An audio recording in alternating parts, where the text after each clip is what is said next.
Es Emilio Santiago, él es también miembro del Instituto de Transición Rompe el Círculo, antropólogo, investigador de la Universidad Autónoma de Madrid y nada más. De nada. Bueno, antes de comenzar es necesario aclarar algunas cosas. En este taller no podemos dar respuesta a la pregunta ¿qué es el capitalismo? Porque tenemos 2 horas y es directamente imposible. Sencillamente queremos asomarnos a una problemática que es muy compleja, más de lo que parece a simple vista, con la intención de generar una inquietud y una curiosidad. Además hay que tener en cuenta que aquí habrá gente muy diversa, gente que este taller le interese hoy y ya está, y gente que esté más interesada en el tema y que esté dispuesta a otros procesos de formación. Entonces, pues, hay que hacer un equilibrio muy complicado y pues seguramente no guste a nadie. A los que sepan mucho del tema les parecerá muy superficial, a los que sepan poco se perderán. Vamos a intentar hacerlo lo mejor posible. También pensamos que quizás profundizar en estos asuntos requiere otros espacios y queríamos proponer, si os interesaba, quien quiera, crear un grupo de lectura o de estudio en la zona sur de Madrid sobre estos temas. Habíamos pensado en empezar con un libro de Henrich que se llama Crítica de la Economía Política, que es que es una especie de manual muy básico de nuevas lecturas de Marx para tontos, que es brutal, es muy bueno. Por favor, pues quien tenga más interés, quien a esto se le haga poco, pues podríamos hacer un grupo de estudio. Y decir también que el capitalismo es algo suficientemente complejo como para que un autor lo pueda pensar de un solo golpe de manera sistemática, sin que se le escapen cuestiones fundamentales. Es decir, nosotros vamos a aproximarnos a la pregunta ¿qué es el capitalismo? A partir de la obra de Carlos Marx, que fue un señor del siglo XIX y de la gente que pensó a partir de él. Pero la teoría de Marx, contra lo que piensan muchos marxistas, no es omnicomprensiva. Se le escaparon muchísimas cosas.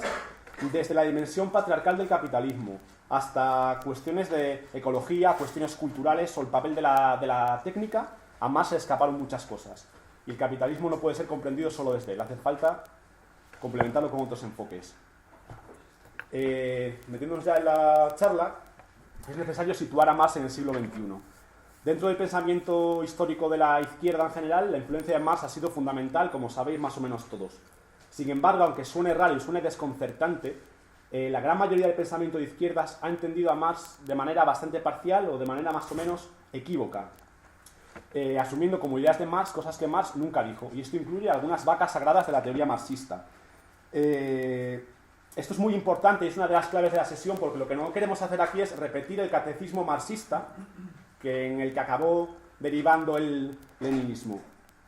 A los que encontréis un poco más, seguramente lo que vamos a decir os chocará, os sonará raro, porque lo lógico es que la gente esté formada en el marxismo tradicional, el primer marxismo. Y a nosotros nos interesa aproximarnos a lo que es el capitalismo, rompiendo con estos prejuicios del marxismo ideológico. Para entender muy rápidamente por qué ha sucedido esto, por qué hay una interpretación de Marx tan mala y tan común circulando por ahí, hay que decir que Marx, como cualquier autor inteligente, pensó más allá de lo que él mismo sabía. Esto provocó que sus libros fueran contradictorios. Hay distintos niveles de análisis en sus libros, que no son coherentes entre sí. Al mismo tiempo, Marx se murió sin terminar su obra, y fue Engels quien la ordenó, quien la presentó, y además Engels no había comprendido algunas cuestiones fundamentales. Entonces, lo que hizo Engels fue dar una interpretación que simplificaba y que reducía la complejidad del pensamiento de Marx. Esta interpretación se fue haciendo cada vez más simple, más alejada de lo que Marx dijo y más condicionada por cuestiones políticas a partir sobre todo de la Revolución Rusa. Economicismo, determinismo histórico. No voy a entrar mucho en esto ahora porque tampoco es plan. En los años 20 surge una reacción contra este marxismo ortodoxo que había cristalizado una dogmática, sobre todo a raíz de unos libros que se publicaron en esa época, que Marx había escrito de joven en los años 40, los manuscritos económico-filosóficos, y a mucha gente le permitió esos libros dar otro enfoque a la obra de Marx.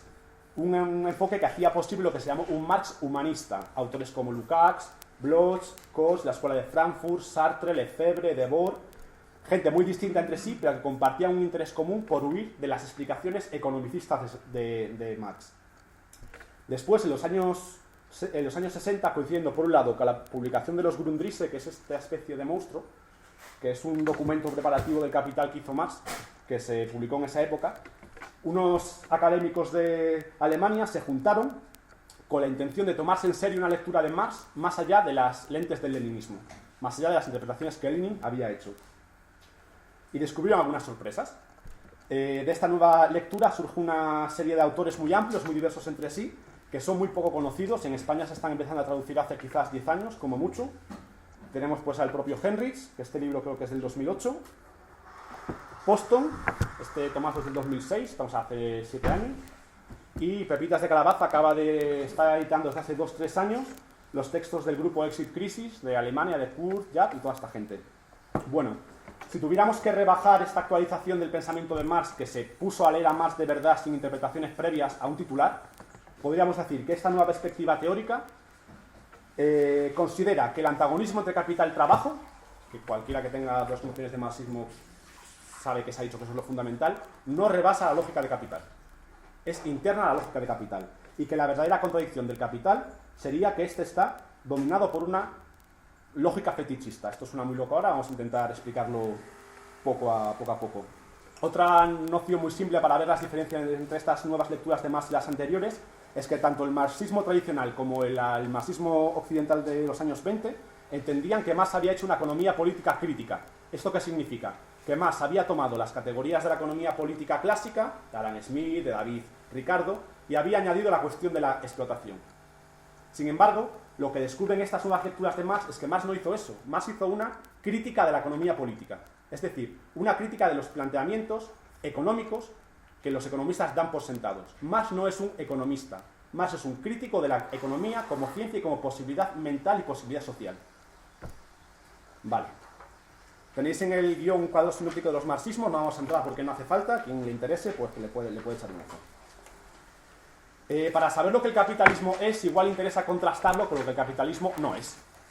Entonces, bueno, todas las sociedades de clases, mejor dicho, todas las sociedades de estamentos, porque las clases son un tipo de estamentos muy especial, son sociedades explotadoras, es decir, la clase dominada produce el sustento de la clase dominante. Lo decisivo es cómo funciona este dominio, porque en el capitalismo lo hace de un modo muy especial. En sociedades precapitalistas, la explotación es una relación personal de poder y de dependencia. Por ejemplo, el vasallaje. Existe una estructura de grupos que tienen privilegios jurídicos, es decir, que tienen distintos derechos y deberes según su nacimiento, y que además toda la estructura de la sociedad sirve para el consumo de la clase dominante. Rituales públicos, diversas formas de lujo, guerra, etc. En general se puede decir que en los sistemas precapitalistas la producción sirve para cubrir necesidades, pero necesidades diferenciadas. Las necesidades cutres de los dominados, muy básicas, y las necesidades de lujo de los dominantes. ¿Qué tiene de distinto esto con nuestras sociedades, con las sociedades capitalistas? En primer lugar, que en vez de ser sociedades de dependencia directa, aquí nadie tiene un señor feudal, son sociedades de contratos. Contratos entre personas formalmente libres e iguales en derechos y deberes. Sabemos que esto no es cierto, que según seas hijo de quien seas, pues tendrás ciertas posibilidades o no en la vida, pero teóricamente tú tienes los mismos derechos que el hijo de Botín. Pero quizás la diferencia fundamental es que en el capitalismo la ganancia no se destina al consumo de lujo. Es una parte muy pequeña la que se destina al consumo de lujo. En el capitalismo la ganancia se destina a generar más ganancia, a maximizar beneficios. Los capitalistas están obligados a reinvertir su dinero constantemente. Y esto no se trata de una decisión individual. Esto es fundamental, aquí vamos perfilando un poco las características de nuestro sistema. Cada uno de los capitalistas se ve forzado por la competencia de los otros a este movimiento incesante de ganancia. Es decir, que los capitalistas están obligados por la competencia a hacer lo que hacen y ser lo que son. Muchas de las categorías básicas que luego vamos a ver que son propias del capitalismo, como mercancía, crédito con interés, etc., existían antes, en sociedades precapitalistas. Lo particular del capitalismo es que estas toman un papel protagonista, que rige toda la vida social. Antes la mercancía era una cosa relativamente secundaria, que se daba sobre todo en los márgenes de las comunidades, y ahora ocupa toda la vida social. Por ejemplo, esto hace que en el capitalismo pasen cosas raras y que tengan precio cosas que jamás han tenido precio, como la tierra. En la Edad Media tú no podías comprar tierra. Eso no era posible. O la fuerza de trabajo de la gente, o el propio dinero de una forma como no lo ha tenido nunca. Del mismo modo, el capitalismo es la primera sociedad consciente de tener algo que se llama economía. Antes la economía estaba fundida en la vida diaria de la gente. Ahora la economía pues tiene un discurso particular, un ámbito institucional particular y unas leyes particulares. O sea, está más o menos todo en el esquema, lo podéis ir siguiendo si voy muy rápido o lo que sea. Vale. El primer paso, creo, para comprender lo que el capitalismo es que este no se trata ni de una conspiración, ni de un dispositivo que alguien pueda dominar y controlar a su antojo, sino, atención a la palabrita, una relación sistémica de dominación. Voy a intentar explicar esto.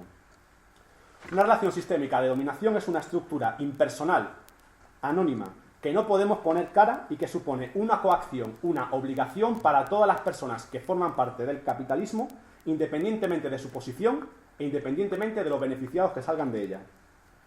Y aquí interesa quizás intentar comprender una categoría sociológica básica, quizás la más básica, que es la sociedad.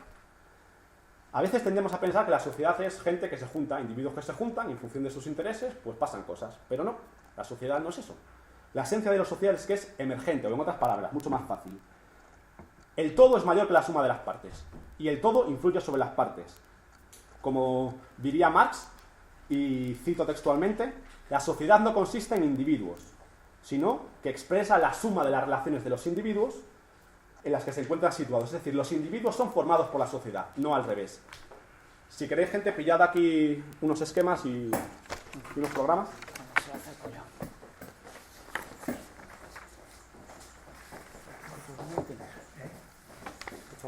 Y otro rasgo fundamental de una relación sistémica de dominación como la que rige el capitalismo es que es fundamentalmente inconsciente.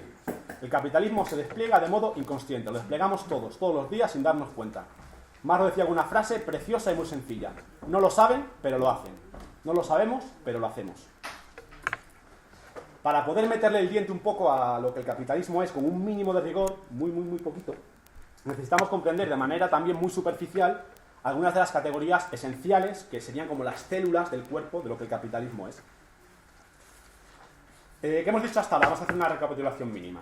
Pues el capitalismo es una sociedad donde todo, casi todo, se puede comprar y vender, entre otras razones porque si no pudiéramos comprar y vender cosas estaríamos jodidísimos, porque tal y como se ha ido fragmentando el reparto de las tareas que hace la vida social, a ver quién de aquí es capaz de autoproducir lo que necesita para vivir por sí mismo, aunque tuviese medios, aunque tuviese tierra, ¿quién no es capaz de autoproducir su propia comida? Nadie. Es decir, el capitalismo ha ido generando una sociedad que estamos forzosamente obligados al intercambio con los demás.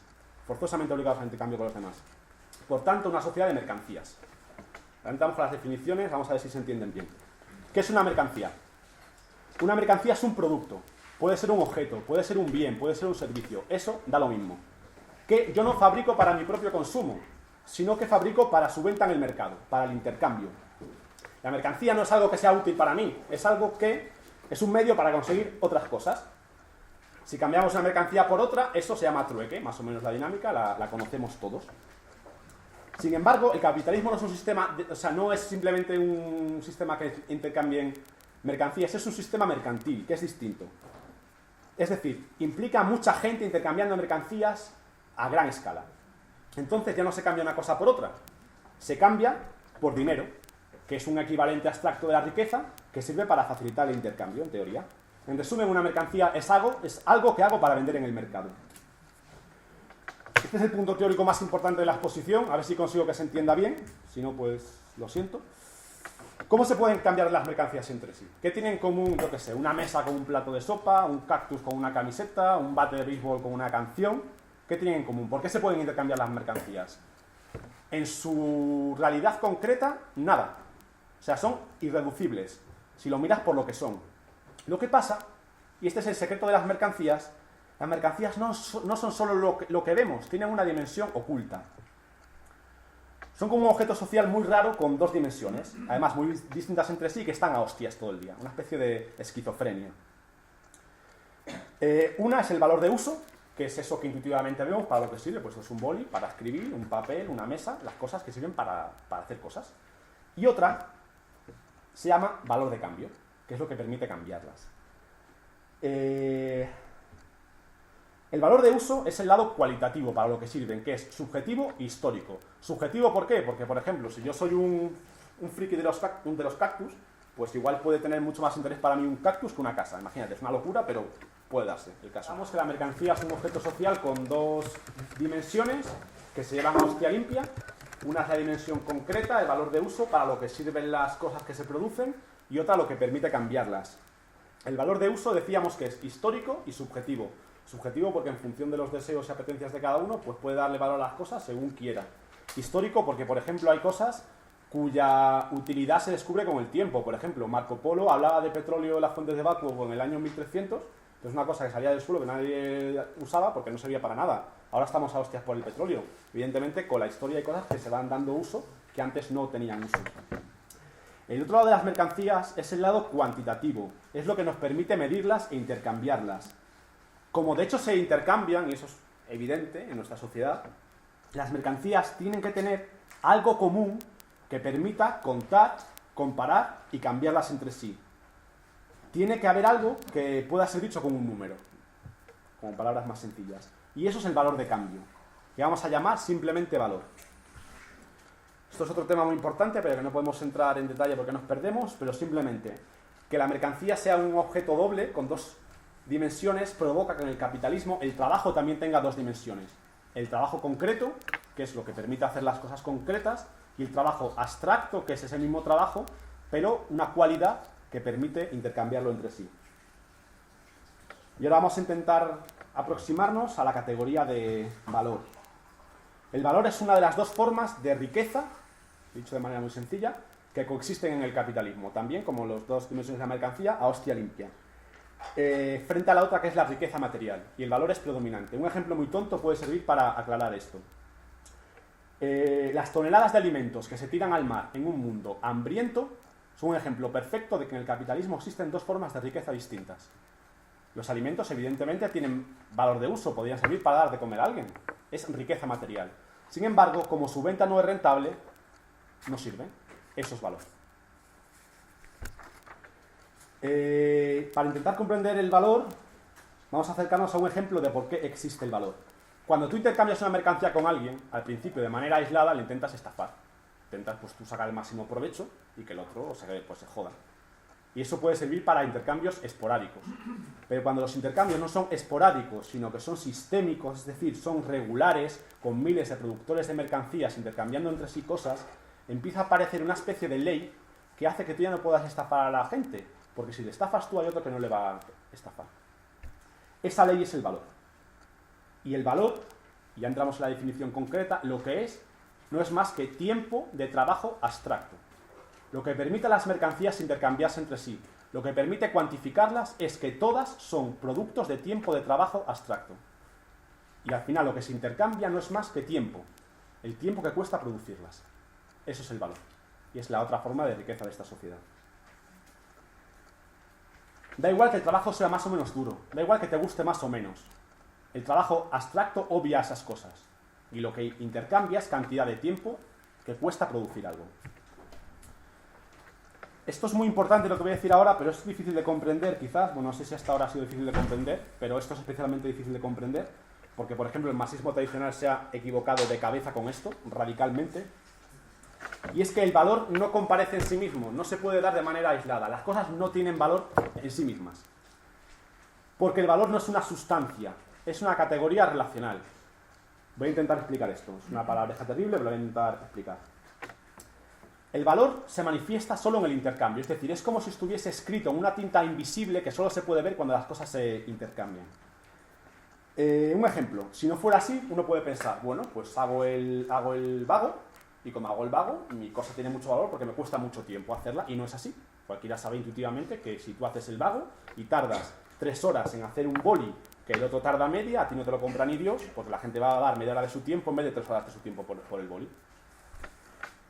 Es decir, para que las cosas sean intercambiables tienen que ser producidas en un nivel de productividad que Marx llamó tiempo socialmente necesario, nosotros podemos llamar, para aclararnos de manera simple, tiempo de trabajo normal, que se impone por la competencia mercantil.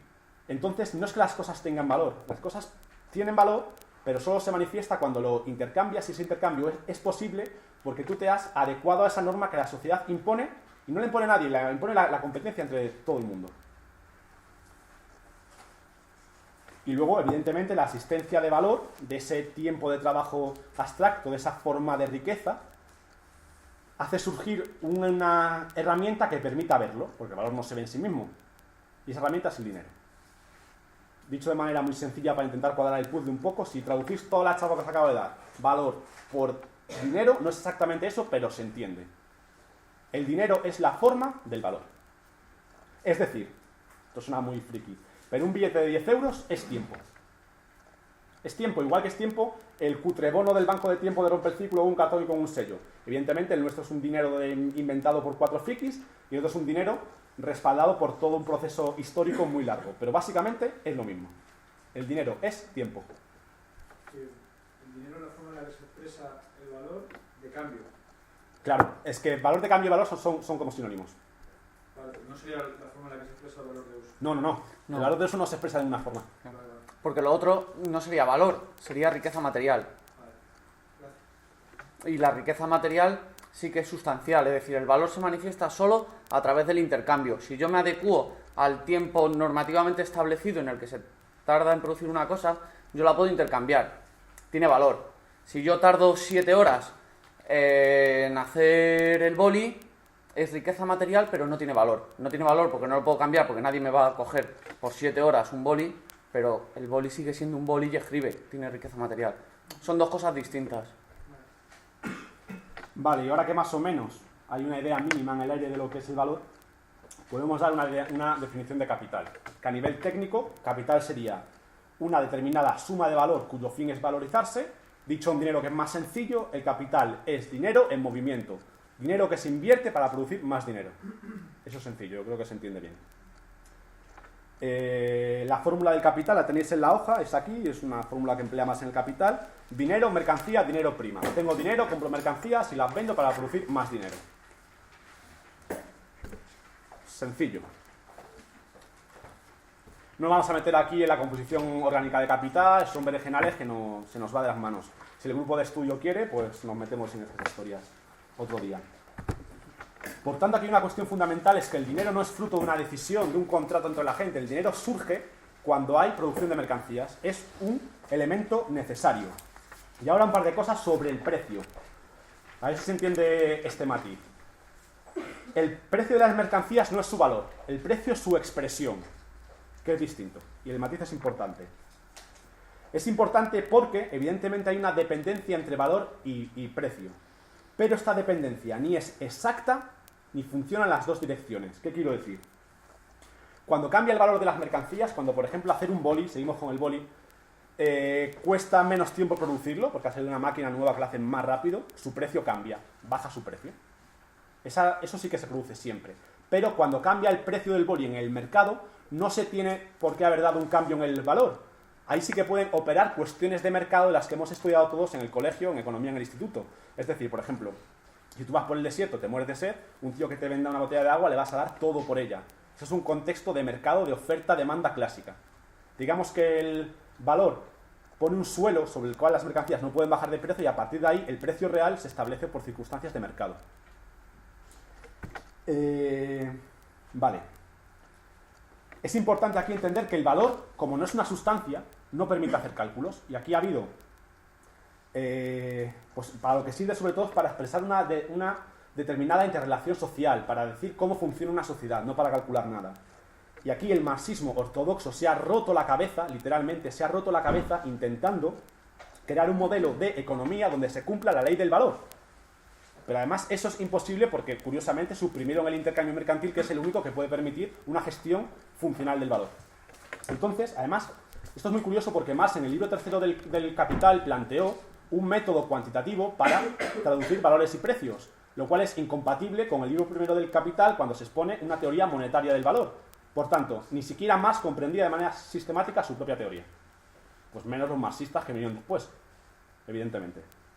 Esto es una cosa que se ha ido descubriendo con el tiempo, ya no solo porque se haya leído bien a Marx, sino porque el capitalismo ha ido perdiendo instituciones precapitalistas que distorsionaban la realidad y que hacía que los análisis pues fueran confusos. Vale.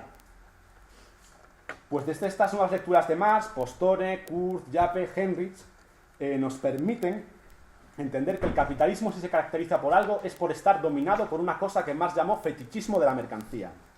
¿Qué es el fetichismo, así en general? Fetichismo es una palabra que podría intercambiarse por adoración irracional. Es un término que se usaba en la antropología primera para describir las religiones de los pueblos primitivos, ¿no? En el lenguaje popular, fetichismo se usa para hablar de la pasión por algo que no tiene pues, mucha funcionalidad, ¿no? Más allá de su utilidad. Un fetichista de los cactus pues, los coleccionará a morir, independientemente de que eso sea útil, Y lo mismo con los fetiches sexuales. Hay gente que le pone los zapatos de tacón, los globos o los árboles, o yo qué sé. El concepto de fetichismo a nivel popular nos puede servir. Sobre el fetichismo de la mercancía. Es interesante apuntar lo que el fetichismo no es. Fetichismo de la mercancía no significa que comprar una mercancía te dé estatus. No significa eso. Tampoco es el tipo de pensamiento propio de una sociedad donde se intercambia mercancías. No. El fetichismo es un movimiento material de la sociedad, basado en un principio irracional que escapa y trasciende a cualquier utilidad o funcionalidad que está fuera de control y que domina toda la vida social. El fetichismo de la mercancía explica que en el capitalismo quien hace la historia no sean las personas, ni siquiera los capitalistas, es el capital. Es decir, no somos los hombres y las mujeres los que gestionamos la producción en función de nuestras necesidades, es la producción la que nos gestiona a los hombres y a las mujeres independientemente de nuestra posición en la estructura de producción. Esta producción, que está además impulsada por una instancia anónima y abstracta, que es esta maximización de beneficios constante, y para la cual cubrir necesidades es, como dice Carretero, que le tendremos en junio aquí, pura coincidencia. Entonces, el núcleo de la mierda del sistema capitalista en el que estamos viviendo no es solo la distribución injusta del producto social, que pocos tengan mucho y muchos no tengan nada, que sí lo es una puta mierda. Es que además el propio producto social es irracional y es autodestructivo. Es la acumulación de dinero por la acumulación de dinero. Ganar dinero como un fin en sí mismo, como algo sagrado, como diría Walter Benjamin, como una religión. Esta idea de fetichismo de la mercancía yo creo que es como sustituible y se aclara mucho con la idea de segunda naturaleza. Es decir, a todos los que estamos aquí, ganar dinero se nos impone como una ley natural, como puede ser la ley de la gravedad, y si yo tiro este boli seguramente se vaya a caer. Sin embargo, ganar dinero no es ninguna ley de la realidad, es una ley que nos hemos impuesto como sociedad sin ni siquiera darnos cuenta. Entonces uno puede pensar que los capitalistas actúan como actúan por codicia, porque son unos hijos de puta, pero es que eso no es así, o no es así del todo, digamos. Y no significa que no estén exentos de codicia, exentos de consumos de lujos para conseguir prestigio. Significa que los capitalistas, como dijimos antes, no son los padres de la criatura, son sus hijos. Se presionan unos a otros con la competencia aunque no quieran. Están jugando a un juego en el que no ponen las normas, sino que las normas son puestas por la competencia entre todos ellos. Si un capitalista quisiera tratar bien a sus trabajadores o a la naturaleza, seguramente sería menos rentable y se arruinaría. Más habla del capitalismo, esto es un concepto clave, como sujeto automático. Esta idea es una contradicción perfecta, como decir agua seca, leche de virgen o fuego que hiela, porque los sujetos no pueden ser automáticos nunca, por definición. Es decir, el capitalismo es una especie de mecanismo desbocado en búsqueda de más beneficios, que no puede parar porque la competencia impulsa su propia lógica. Por eso, si os fijáis históricamente en los últimos 100 años, cada vez se inventan más trabajos, cada vez hay más avance imparable en la privatización de casi todo. Cada vez tenemos que pagar por cosas que antes eran gratis, desde reírte una noche, que tienes que ir a ver tu monólogo, a poner los fondos a tu pareja, que hay agencias especiales para eso, a todo lo demás, porque esto es una especie de máquina expansiva que no puede parar y que, como dijimos antes, no es una conspiración. Si lo que el capitalismo hace a la sociedad lo tradujésemos a nuestros cuerpos, sería un cáncer. El capitalismo lo que es un cáncer. Y la crisis de civilización, que da nombre al título de nuestro curso, no es más que la metástasis terminal de un cáncer que lo está engullendo absolutamente todo.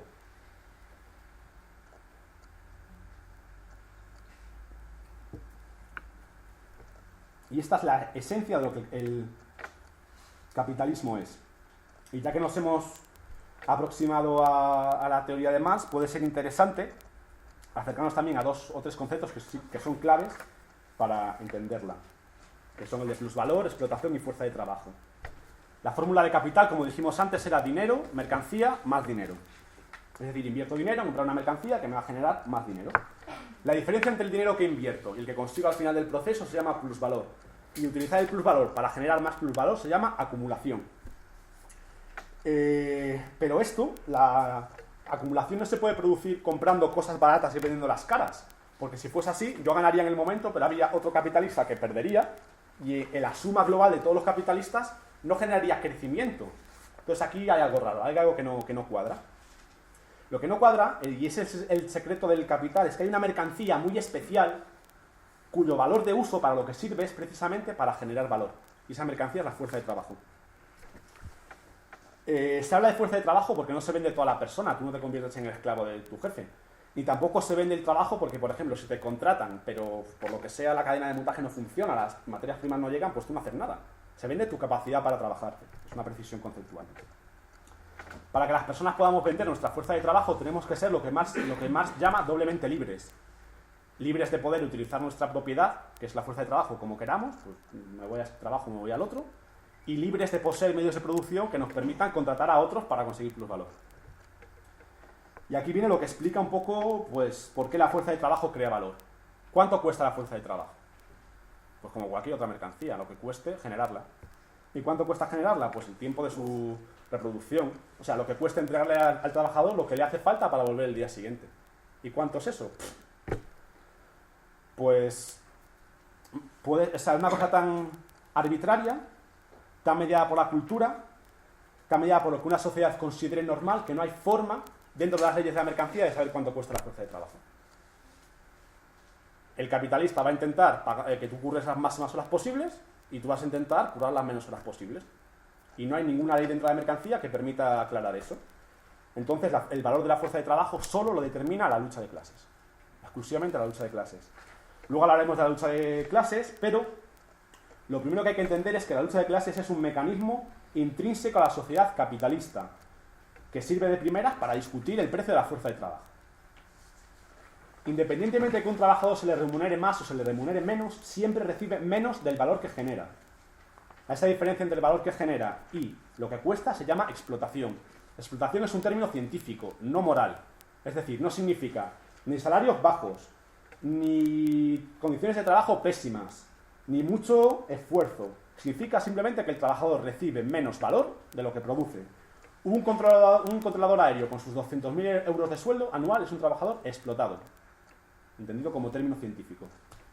Esto también nos sirve para afirmar que la crítica de Marx no era una crítica moral, era una crítica al capitalismo por sus potencialidades autodestructivas, que es otra cosa. Entonces, explicado el proceso de explotación, se entiende eso, que el capitalista luche porque la jornada de trabajo dure lo más posible y el trabajador, pues lo menos posible.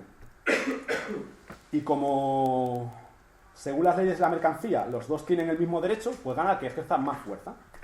Esto es un primer nivel de la lucha de clases, que es casi espontáneo, o sea, es tan espontáneo como que es la pereza que te da cuando suena el despertador por la mañana. O sea, se produce a nivel de tu propio cuerpo, conscientemente. Tú le intentas ratear al jefe todo el tiempo que puedas ratearlo. Luego hay un segundo nivel, que es cuando la lucha de clases se vuelve política. Entonces se pelea por construir una sociedad teóricamente diseñada a beneficio de una clase o de otra clase. Por ejemplo, el proyecto del neoliberalismo sería un ejemplo claro. Tenéis una cita por ahí en el punto 12 de Warren Buffett, cuando dice hay una guerra de clases, sí, la estamos ganando los ricos. Evidentemente, el neoliberalismo sería uno, el socialismo sería otro. Pero aquí hay un problema. Es que puede pensarse, como pensaba el marxismo tradicional, que la lucha de clases, cuando es política, sí que permite superar el capitalismo. Otra gente, como por ejemplo Robert Kurz, dice que la lucha de clases siempre es parte de un proceso de modernización del capital. No puede superar por sí misma el capitalismo. Ejemplos históricos concretos. Una de las paradojas históricas más trágicas y más jodidas es que la lucha de clases política, incluso en aquellos momentos que se ha llevado al máximo nivel por gente más o menos honesta y valiente que ha apelado por el socialismo, los hay más y los hay menos, y pues cuando han triunfado, tras un largo rodeo, han acabado en reproduciendo sociedades capitalistas. Creo que la Unión Soviética y China están fuera de discusión. Para mucha gente, por ejemplo, Cuba estaría en discusión todavía. No somos muy románticos, pero bueno, lo conozco de cerca, estoy haciendo la tesis sobre Cuba. Todas las reformas apuntan a una sociedad de mercado, todas. Nos contaba un amigo nuestro hace poco que estuvo en Vietnam que se había privatizado la sanidad y como tampoco la gente tiene capacidad de organización política, pues la habían comido. Y esto ha sucedido por muchas cosas. Vamos a mencionar solo dos. En primer lugar, la gente que emprendió estos procesos revolucionarios, que pudieron ser gente muy valiosa en muchos sentidos, en otros muy infames, no me meto en eso, no pudo comprender lo que era el capitalismo, no comprende las implicaciones de la lucha de clases, es decir, aquí operó un error teórico. Y en este sentido me posiciono absolutamente en contra de la creencia de que las ideas son reflejos superestructurales de condiciones de la sociedad. Esto es una patraña que el primer marxismo nos ha colado a todo el mundo, pero no tiene sentido. Las ideas influyen. Y esta gente tenía ideas equivocadas sobre las cosas. Pero más importante que las ideas es la propia imposición material de la realidad. Es decir, superar las relaciones capitalistas exige condiciones materiales y sociales muy concretas, que no se daban en ninguno de los sitios donde se intentó. En ninguno. Ni en Rusia, ni en China, ni en Cuba, ni con lo que yo la quiero en España en el 36. Tampoco. Mercancía, valor, trabajo abstracto, fetichismo de la mercancía no son realidades que se superen por fuerza de voluntad. Y la política no es más que fuerza de voluntad organizada y enfocada hacia un punto. Hacen falta condiciones. Y aquí entramos en uno de esos principios, de esos puntos ciegos que el anticapitalismo tiene constantemente, que es pues no entender el fetichismo de la mercancía, no entender que la superación de la mercancía exige condiciones, y todo esto no significa que no tengamos que poner nombre y cara a los malos de la película y entregarle a alguien la responsabilidad de lo que está pasando, que sí, los banqueros, los capitalistas, los políticos, por supuesto, tenemos que hacer eso, tenemos que explicar a los banqueros, meterlos en la cárcel quien crea en las cárceles, tenemos que pelear por encarecer la fuerza de trabajo todo lo posible por los mecanismos que no sean propios, pero tenemos que hacer esto porque no nos queda otra. Esta es nuestra posición en el juego de lo que el capitalismo es. Pero si queremos ir más allá, tenemos que ir más allá de esto.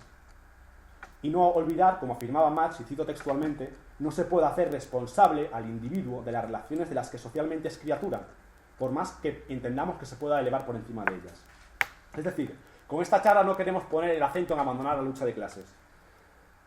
Queremos poner el acento en que es necesario superar la lucha de clases. Superar en el sentido hegeliano, esto es un poco loco, pero es decir, conservando lo que la lucha de clases tiene de necesario, ir más allá de la lucha de clases.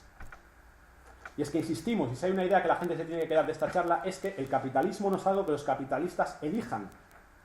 Y sobre todo no importa que los podamos expropiar o mandar a un gulag como hizo criminalmente el estalinismo. Porque si no transformamos las relaciones de base, los capitalistas surgirán otra vez, con otro nombre, con otra cara, y muchas veces la paradoja llevada al extremo, en el propio seno de la organización revolucionaria que quiso tumbar el capitalismo, sea un partido comunista, sea una confederación nacional del trabajo, me da igual. Es decir, igual que el manzano da manzanas, el capitalismo da capitalistas. Y a veces puede ser interesante sacudir el manzano para repartir la riqueza y darle una buena hostia. Pero ir más allá implica otras cosas. Y aquí para el debate, esto nos aparta un poquito de la charla, pero sería también interesante hacer algunas matizaciones sobre la lucha de clases. Las clases sociales no vienen dadas por las condiciones de vida. Eso no es así. Es decir, hay gente proletaria, es decir, obligada a vender su fuerza de trabajo en el primer mundo, que puede tener una condición de vida mejor que un rey francés del siglo XII. Es decir, aparte la idea de condiciones de vida es súper relativa. ¿Condiciones de vida respecto a qué? Respecto a un proletario del siglo XIX, un obrero de Indonesia. No es eso. Tampoco viene dada por la posición exacta con los medios de producción. Hay asalariados que son ejecutivos de empresas con cargos de responsabilidad y dirección que funcionan como capitalistas en funciones y empresarios autónomos de empresas muy pequeñas que en la práctica son asalariados en funciones. Otra cuestión importante es que las clases, ni la proletaria ni la burguesa, son unitarias. Tienen facciones de todo tipo, están segmentadas, tanto a nivel nacional como internacional. Por ejemplo, la clase burguesa solo se une ante amenazas externas muy concretas, como pudo ser el ciclo de luchas de los años 60. Pero si no, están permanentemente dividida y permanentemente peleada. Y es interesante también, aunque esto también se nos va un poco, entender que las clases no son grupos compactos de gente, o no deberíamos entenderlo solo así, sino quizás sería más interesante entenderlo como relaciones. Un poco en el sentido de que todos podemos estar a un lado a otro de la lucha de clases según el momento. John Holloway pone un ejemplo muy tonto, pero puede servir. Cuando tú pones el candado de tu bici, estás reproduciendo las relaciones de propiedad y estás en el lado burgués de la lucha de clases. O sea, una cuestión relacional más que una cuestión de grupos cerrados. Y un último apunte sobre las clases. Por supuesto, la conciencia de clase proletaria no es ni automáticamente revolucionaria, ni revolucionaria pasito por ser proletaria. Podrá ser revolucionaria por otras cosas. Por mitología, por organización, por contextos históricos muy diversos, pero no por ser proletaria. Al contrario, la propia categoría de proletariado es necesaria para el capitalismo. Si el capitalismo se define por algo es porque existe proletariado. Y aquí se relaciona con un giro radical de estas nuevas lecturas, todas o casi todas respecto al marxismo tradicional, sobre la cuestión del trabajo. el marxismo nos hizo pensar que el trabajo era el espacio de la libertad. Incluso creó toda una cosmovisión con el realismo socialista de las estatuas estas de los obreros, mineros, todo ese tipo de cosas, ¿no? Sin embargo, lo que más planteaba era que el trabajo era el objeto de crítica, lo que había que superar, no lo que nos tenía que realizar. De hecho, Marx aspiraba a superar al obrero en el ser humano completo, que él decía, una persona que pudiese pescar por las mañanas, pintar cuadros por la tarde y hacer filosofía por la noche. Sin embargo, lo que ha procurado el marxismo ha sido convertirnos a todos en obreros. Esto ha venido por una serie de interpretaciones equivocadas de la teoría de Marx, ¿no? Obreros de las cadenas de montaje de ese despotismo asiático moderno que fue el estalinismo. Otra cuestión interesante para el debate que nos arroja las nuevas lecturas de Marx es el estatus ambiguo de la legislación social. ¿Qué quiero decir? El capital es absolutamente indiferente a la destrucción, tanto económica como ecológica como social, de los principios que lo hacen posible. Por eso necesita ser domesticado. La domesticación viene a través de medidas políticas que se imponen sobre el proceso del capital, que para que surjan necesita la presión de luchas. La lucha obrera, la lucha feminista, la lucha ecologista, la lucha ciudadana. Y aquí hay otra paradoja cruel, que es que estas luchas, que son necesarias e imprescindibles, pues terminan corrigiendo la dinámica autodestructiva del sistema. Entonces, al mismo tiempo se vuelven funcionales. Es decir, pensemos en el estado del bienestar, por ejemplo. Se habla, es una conquista de los trabajadores. Sí, es una conquista de los trabajadores, pero al mismo tiempo es funcional al propio capital. O sea, una cosa no es incompatible con la otra. De hecho, con el consumismo se ve de manera clara. Que yo tenga un móvil, o que casi todos ellos tengan un móvil, no responde a una conquista. Es sencillamente, o sea, puede ser una conquista, no lo sé, pero los volúmenes de producción llegan a tal punto que nos necesitan como consumidores. Y esto permite, pues, y no significa que las conquistas sean poco importantes, que lo son importantísimas, pero se mueven dentro de la lógica del capital. Respecto a la teoría del empobrecimiento, que es una cosa que también, bueno, se dio mucho bombo en la recepción de Marx, mucha gente afirma en muchos círculos que el pensamiento de Marx carece de valor porque pronosticó que los trabajadores nos iríamos volviendo cada vez más pobres hasta que estallase una revolución social, y como eso no ha sucedido, sino que parece que ha sido al revés, pues que nada de eso tiene sentido. Marx solo defendió una teoría absoluta del empobrecimiento en el Manifiesto Comunista, que fue una obra juvenil, un panfleto muy inteligente, muy intuitivo, pero que no tenía base científica. Sin embargo, en El Capital, lo que defendió Marx es que era posible, gracias al desarrollo de la tecnología, aumentar las tasas de explotación y al mismo tiempo aumentar el nivel de vida de los trabajadores. El ejemplo de los años 50-60, la época dorada del capitalismo, es muy clara. El nivel de vida era muy alto, el estado de bienestar era muy fuerte y las tasas de explotación eran muy altas también. Luego el marxismo occidental nos ayudó, a mi juicio, a constatar que esta teoría del empobrecimiento sí se cumple, pero si ampliamos el concepto de pobreza. Incluimos en él cuestiones, lo que más decía, pues de padecimiento, ignorancia, de embrutecimiento o el hecho de que las sociedades de la abundancia en las que vivimos sean a la vez las sociedades donde los trastornos psicológicos son pandemia, por ejemplo. Son otras pobrezas.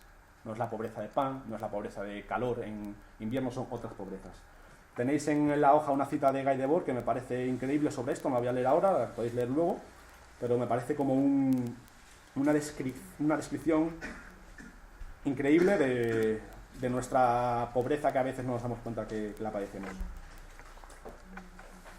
Luego, sobre el tema de las crisis, iba a meterme en ello, pero está la charla de Jordi el próximo día. Jordi es un chaval, es un coco, es un científico del CSIC que ha estado trabajando todos estos temas, y él yo creo que se va a meter más en profundidad, así que dejamos el tema de las crisis para la charla de Jordi. Y pasamos a mencionar dos cositas del sistema bancario y otra cosita de la sustitución de la política, y ya vamos cerrando. Desde que existe el dinero, este se ha prestado con interés. No dentro de la comunidad, que solía estar prohibido, las religiones prohibían el préstamo con interés, dentro de los propios fieles, pero sí, comunidades que no compartían tu misma cultura te podían prestar, por eso el papel de los judíos o de los armenos con el tema del préstamo. Pero en el capitalismo el préstamo se transforma, es una cosa rara que sucede, y el préstamo, en vez de empobrecer al deudor, lo enriquece, porque puedes utilizar el préstamo para invertir y conseguir más capital. Normalmente se ha criticado al interés y a la banca, tipificada como usura, pero no se extiende la conexión directa entre banca, interés y relación de capital. Es decir, se declara a los bancos como los causantes de todos los males. Y, por ejemplo, una herramienta que ha popularizado esto es el documental Esto del dinero es deuda. Entonces, el dinero no es deuda, o no solo es deuda, el dinero es tiempo abstracto. Es decir, enfocar el crédito y la generación de deuda y de interés como el mecanismo que hace que el capital tenga estas dinámicas es cierto, pero es superficial, porque debajo hay otras lógicas, el fetichismo de la mercancía. Entonces, tras la crítica de lo financiero frente a la noble y sana y buena economía real, hay dos falacias. La primera, olvidar que en el 99% de los casos es el crédito el que permite desarrollar la pequeña actividad empresarial que solemos entender en nuestra imagen mental como el paradigma de una economía sana. En segundo lugar, es que la importancia estratégica del crédito aumenta cuando aumentan las inversiones, sobre todo a nivel de la escala de infraestructuras que hace posible la economía mundial y de la cual la pequeña empresa que tenemos todos en la mente no es más que una ramificación capilar insignificante. Entonces, pensar el sistema bancario como un vampiro que parasita la economía real es un error teórico, que aparte de ser un error teórico está preñado de consecuencias políticas bastante jodidas, de las que el nacionalsocialismo nos ha dado bastante buena cuenta. Y luego, además, que es un error como una casa oponer economía especulativa a economía real. El capitalismo es especulativo siempre. Tú cuando inviertes no sabes si lo que vas a vender se va a vender o no. O sea, lo que no sabes. Directamente, pues te la juegas. Evidentemente hay niveles, grados a todo el tema de la financiarización, que yo lo explicará por qué sucede, cuáles son las causas estructurales de por qué la economía huye a lo financiero, porque la economía real ya no rentabiliza, porque cada vez más las máquinas tienen más papel que el trabajo en la generación de riqueza. Este es un proceso que lo explicará Jordi la próxima semana. Pero es interesante resituar el papel de la banca en todo esto. Sobre el imperialismo, simplemente una nota muy pequeñita, porque tampoco nos vamos a meter en esto. Lenin teorizó que en un momento dado el capitalismo mutaba y pasaba de ser un sistema de competencia a un sistema de monopolios. Y que esto hacía que no fuese rentable en las colonias, o sea, en los países capitalistas producir y había que exportar a las colonias. Bueno, esta afirmación la hizo con una tendencia que ni prevalece, que se invierte y que además empíricamente ni siquiera se contrastaba en su propio tiempo. Es decir, en su época las inversiones en el extranjero no se producían en las colonias, sino en los propios países capitalistas previos a la Primera Guerra Mundial, pues en Francia, en Inglaterra, en Alemania. Es decir, existe el imperialismo, existen los estados más potentes que otros que tienen políticas internacionales expansivas, tiene una vinculación con la economía, pero esta no es tal y como la describió Lenin. Es que de hecho Lenin fue un genio, pero no fue un genio como analista de la sociedad, fue un genio político. El tío supo hacer una revolución con 5.000 tíos en un periodo que se caía. Su método yo no lo comparto, pero no destaca especialmente por ser un analista social. Y de todas maneras lo quiero pasar rápido porque el siguiente punto sí es interesante. Y es que las lecturas nuevas de Marx, toda esta gente, nos ayudan a entender lo que se llama así popularmente el gobierno de los mercados, ¿no? La subsunción de la política en la economía. Que esto no responde, haciendo un trabalenguas, a una decisión política de despolitizar, como a veces suele ser entendido el neoliberalismo en clave muy gramsciana de hegemonía, ¿no? De nos están obligando a pensar en su terreno, o esto es una política destinada a beneficio de los grupos privilegiados de poder económico. No.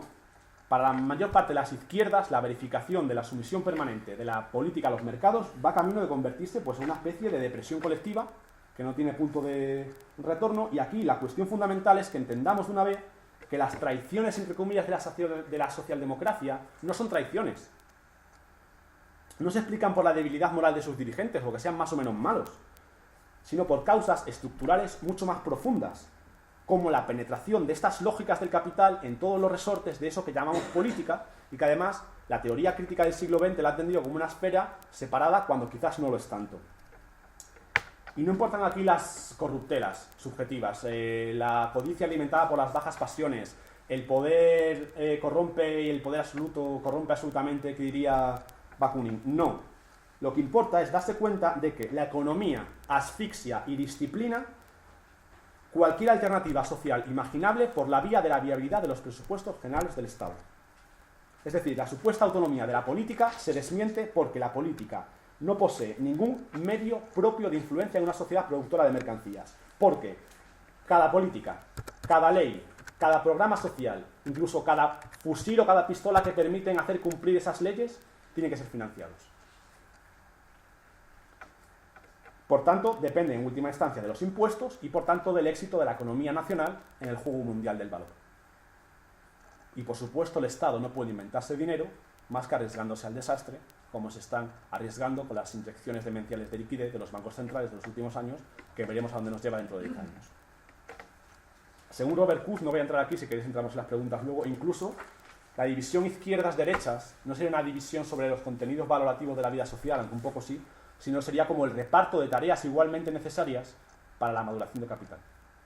Hacen falta tanto las izquierdas como las derechas, por diferentes cuestiones. Esta subsunción de la política en la economía contrasta con el hecho de que el segmento mayoritario del anticapitalismo todavía sigue mirando al Estado, suspirando como si fuese un demiurgo histórico, un gran genio capaz de protagonizar la gran transformación social, soñando revivir, hacer una especie de remix del pacto social de posguerra que permitió el estado del bienestar, quizás un poco más pintado de verde, con energías renovables, trabajos verdes, todo ese tipo de cosas, ¿no? Como si el Estado, tal y como se ha estructurado en la era moderna, que es inseparable de la producción de mercancías, pues fuese una entidad que estuviese por encima del ciclo del valor. Y ojo, aquí no estamos repitiendo el debate de anarquistas marxistas de hace 30 años, esto es otra cosa. O sea, yo soy libertario, pero reconozco una sociedad compleja, y más una sociedad industrial, como son estas, es muy difícil que no haya una institución como el Estado o algo muy parecido. Y seguramente una transformación social tenga que tener un reflejo institucional de algún tipo. Lo que hablamos es del predominio de la transformación social. De si realmente tomar el poder puede servir para transformar la sociedad. No digo que tengamos que obviar el poder, digo si puede ser el eje prioritario de la transformación social. Y para aquellos que estén pensando en los modelos de América Latina, decir solo una reflexión. En ningún sitio, ninguno de estos procesos ha podido ir más allá de lo que sería clásicamente una socialdemocracia fuerte. Una socialdemocracia de verdad, no la mierda del PSOE. Que además, como nos explican estas lecturas, una socialdemocracia fuerte es una fase necesaria de cualquier proceso de modernización de capital. Todas las sociedades capitalistas desarrolladas han pasado por una fase parecida. Da igual, con distintas modulaciones. Da igual que sea la New Deal en Estados Unidos, o los regímenes fascistas que tenían también intervención social, políticas públicas, o cualquiera. Es una fase necesaria del proceso de modernización de capital. Y cuando se le ha querido pedir a estos procesos, que ojo, por otra parte no son ni despreciables ni muchísimo menos, bien que estén ahí, tendré mis diferencias con ellos, pero no quiero decir que sean algo que podamos despreciar. Cuando se les ha querido pedir algo más, por ejemplo en el terreno del ecosocialismo, y se me viene a la cabeza el tema de Yasuní, por ejemplo, el tema de los pozos de petróleo en Ecuador que se quería guardar bajo tierra, etcétera, pues te das cuenta de que las limitaciones impuestas por lo que se llama la jerga gobernante, la realpolitik, pues acaban jodiendo todas esas cosas. Que no es una realpolitik, es una real economía. Y ya por último, no queremos cerrar sin una reflexión que está destinada absolutamente a la ciencia ficción, lo que puede ser interesante, que es hablar un poco de cómo estas lecturas nos arrojan algunas ideas para de las implicaciones que tendría pues, construir una sociedad postcapitalista, una sociedad comunista, etc. Lo que estaría en juego en una transición postcapitalista, por tanto, no sería la cuestión de la propiedad privada o socializada de los medios de producción, que sí, sino sobre todo la superación del carácter dual que la forma social capitalista tiene el trabajo concreto y abstracto, que viene al final de una sociedad productora de mercancías. Pero es que la competencia mercantil no la podemos reducir, y esta es una de las claves, a ser el fruto de una decisión política. La gente no produce mercancías porque esté políticamente decidido. Se produce mercancías porque eso viene impuesto por la realidad histórica. Es como lo llama Marx, a ver, lo tengo por aquí, formas de ser y determinaciones de existencia. Es una especie de condiciones que la realidad histórica nos va dando. Porque para la abolición del trabajo abstracto, para la abolición de la mercancía, hacen falta condiciones que, como dijimos antes, no están en todas partes, no están en todos lados, y sino que se lo pregunten a Lenin, cuando en la época del comunismo de guerra pensaban que pronto podrían tener una economía no mercantil y resultó un desastre, que se lo pregunten a la década del idealismo cubano de los 60, cuando se intentó hacer, y los propios cubanos lo dicen así, el socialismo y el comunismo al mismo tiempo, resultó un desastre, que se lo pregunten a Pol Pot, se lo pregunten a China en su derivación capitalista. No se puede abolir en cualquier circunstancia, hace falta condiciones, entre ellas, por un lado, una interconexión material de las fuerzas productivas muy alta. Por otro lado, que la tecnología y la ciencia jueguen más papel que el trabajo, la producción de riqueza y abundancia material. Es decir, las condiciones que se empezaron a dar solo los países desarrollados a partir de los años 70. ahí sí se abren las condiciones materiales para pensar en una abolición de las formas fetichistas. Solo ahí. Lo de antes, como no se daban, pues aunque la gente quisiera hacerlo, acabaron siendo procesos de modernización de capital. Ahora bien, y por cierto, esta es la razón de la fe de Marx en el progreso técnico. O sea, para Marx el capitalismo tenía un papel histórico que cumplir, que era como parodiando el cuento colonial de los negros, que decían que los blancos éramos sus herreros y ya les dejaríamos las cosas hechas para luego ellos hacer cosas. Pues Marx esperaba de los burgueses un poco eso, que se creasen las condiciones para poder dar ese salto social. Ahora bien, aquí hay un error de fondo que es grave y es importante y nos conecta con otras charlas del curso. La ciencia y la técnica no son variables históricas independientes, es decir, no funcionan solo por la propia dinámica de los científicos, sino que tienen bases energéticas y materiales. La primera revolución industrial se cimentó en la revolución energética del carbón. La segunda revolución industrial en la revolución energética del petróleo. La tercera revolución industrial, la de la microelectrónica, que sería la que haría posible el comunismo, las bases sociales del comunismo, no tiene base energética que la sustente. Entonces, aquí hay un concepto que es el de ventana de oportunidad. Esto se abrió en los 70. Se está cerrando. Se está cerrando, entre otras cosas, porque los recursos se nos están terminando. Entonces, es una paradoja cruel, y ya es la última, que a principios de los 70 las primeras aplicaciones impactantes de la microelectrónica coincidiesen con los primeros testimonios objetivos de la insostenibilidad de nuestro modo de producción, el informe de los límites de crecimiento, y con un ciclo de luchas que era hermosamente desmesurado. Entonces, seguramente, en las huelgas salvajes de Italia en el 77 estaba en juego muchísimo más de lo que los obreros salvajes nunca supieron. Ahora, una cosa que queremos dirimir en el curso, si todavía tenemos tiempo, la ventana de oportunidad ya se ha cerrado y entonces, evidentemente, no significa que no podamos hacer nada, pero quizás ya no podemos aspirar a eso que Marx llamaba el reino de la libertad, sino simplemente a aterrizar y paliar el desastre de un capitalismo que es autodestructivo.